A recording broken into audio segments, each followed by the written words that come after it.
On December 4, 1977, in one of the poorest countries on earth, a man sat on a golden throne shaped like a giant eagle. He wore a crown studded with thousands of diamonds. He had spent a fortune his people did not have to copy the coronation of Napoleon Bonaparte. His name was Jean-Bédel Bokassa, and on that day he declared himself Emperor of Central Africa. But behind the diamonds and the velvet robes was a darker story, a story of a wounded orphan who became a decorated war hero, a soldier who became a dictator, and a ruler whose name would become linked to one of the most disturbing accusations ever made against a head of state. Did the emperor really eat his enemies? By the end of this video, you will know what the evidence says and what his own trial decided. This is the story of the rise and fall of Emperor Bokassa I. If you enjoy deep dives into Africa's most incredible true stories, take 1 second to like this video and subscribe with the notification bell, because the African Chronicle releases a new documentary every single week. Our story begins in 1921, in a small village in what was then French colonial territory, in modern-day Central African Republic. Jean-Bédel Bokassa was born into tragedy. When he was just 6 years old, his father, a village chief, was killed by French colonial authorities after resisting forced labor demands. 1 week later, his grieving mother took her own life. At 6 years old, Bokassa was an orphan of empire.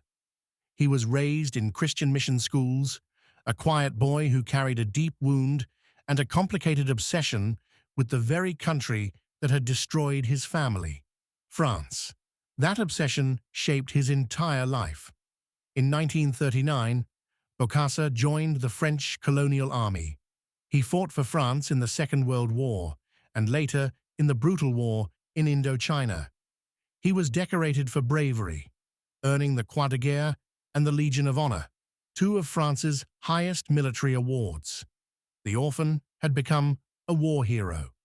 And when his homeland gained independence in 1960, that war hero came home. The new Central African Republic was led by President David Dacko, who happened to be Bokassa's cousin. Dacko gave his cousin a job that would prove to be a fatal mistake. He made him head of the army. On New Year's Eve 1965, as the country celebrated, Bokassa's soldiers quietly took control of the capital, Bangui. By morning, Dacko was under arrest, and Bokassa announced on the radio that he had taken power to save the nation. Historians still debate his true motives. Some accounts suggest Dacko was planning to sideline him. Others say Bokassa had been planning his move for years. Either way, the Central African Republic now belonged to one man. At first, Bokassa played the role of the modest soldier president. But power changed him quickly, and the changes grew stranger with every passing year. He declared himself president for life in 1972, then Marshal of the Republic in 1974. He collected titles the way other men collect stamps. He reportedly kept a personal fortune flowing from the nation's diamond mines, while most of his people lived on less than $1 a day, and he cultivated a very special friendship with the President of France, Valéry Giscard d'Estaing. The two men went hunting together, and according to investigations by French journalists, Bokassa gave the French president personal gifts of diamonds. Remember those diamonds. They will return at the end of our story. Then, in 1976, Bokassa made his most audacious move yet. Inspired by his lifelong hero Napoleon, he abolished the Republic entirely and proclaimed the Central African Empire, with himself as Emperor Bokassa I. The coronation, in December 1977, has to be heard to be believed. His crown alone was reported to cost around $5 million, topped with a massive diamond. His throne was a 2-ton golden eagle. Thousands of guests were flown in, along with hundreds of tons of fine food and wine from France, and a fleet of new Mercedes cars.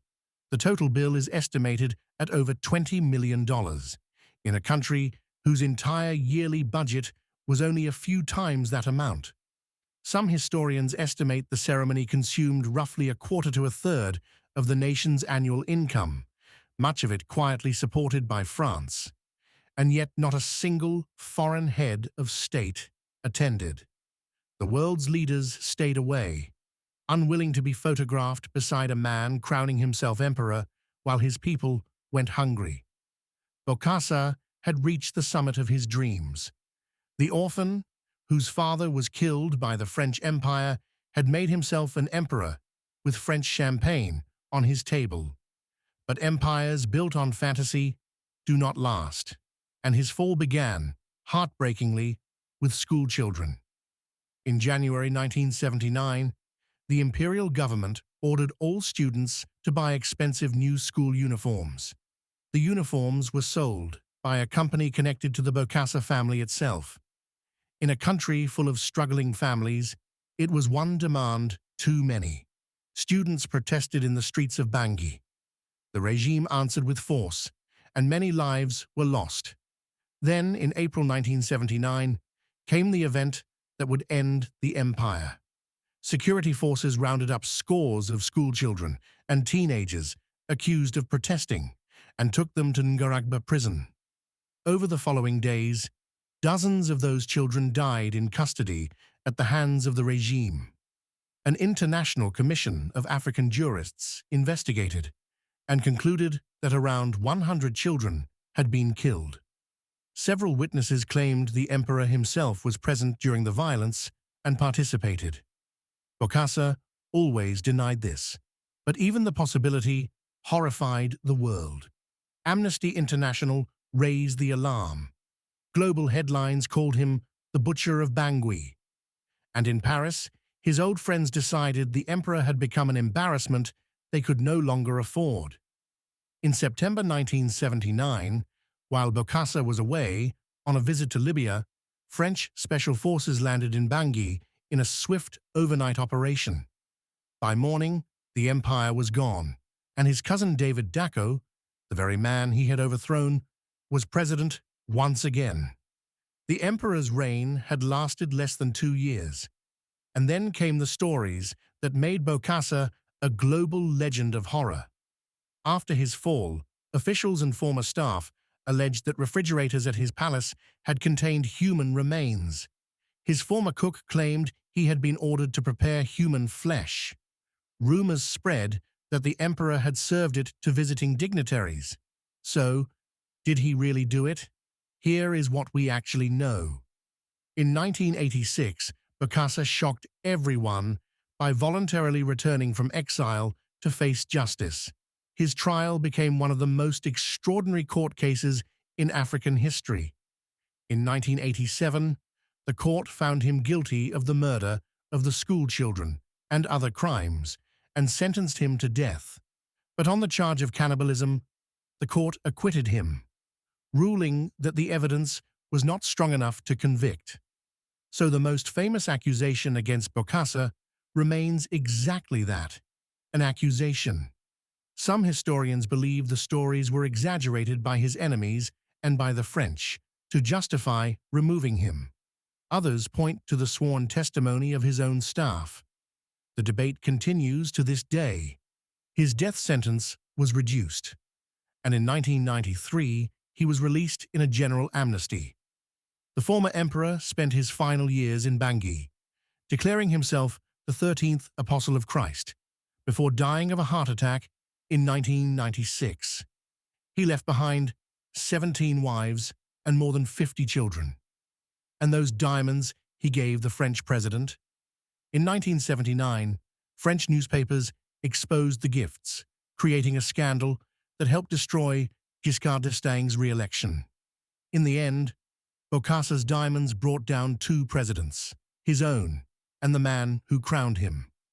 Today, the Central African Republic remains one of the poorest nations on earth, still living with the consequences of those years. And in a final twist, in 2010, The country's government officially rehabilitated Bokassa's memory, with some citizens now remembering him remarkably as a symbol of national pride. Emperor, orphan, war hero, tyrant. Perhaps the strangest ruler of the 20th century.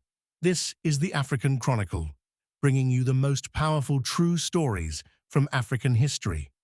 If this story amazed you, you will want to see what is coming next. From the Emperor of Ethiopia, who was worshipped as a god, to the Congo's stolen independence and the dictators, heroes, and forgotten kingdoms that shaped a continent. Make sure you are subscribed with notifications on so you never miss an episode. We release new videos every week. Until next time, remember, Africa's history is world history. This has been the African Chronicle.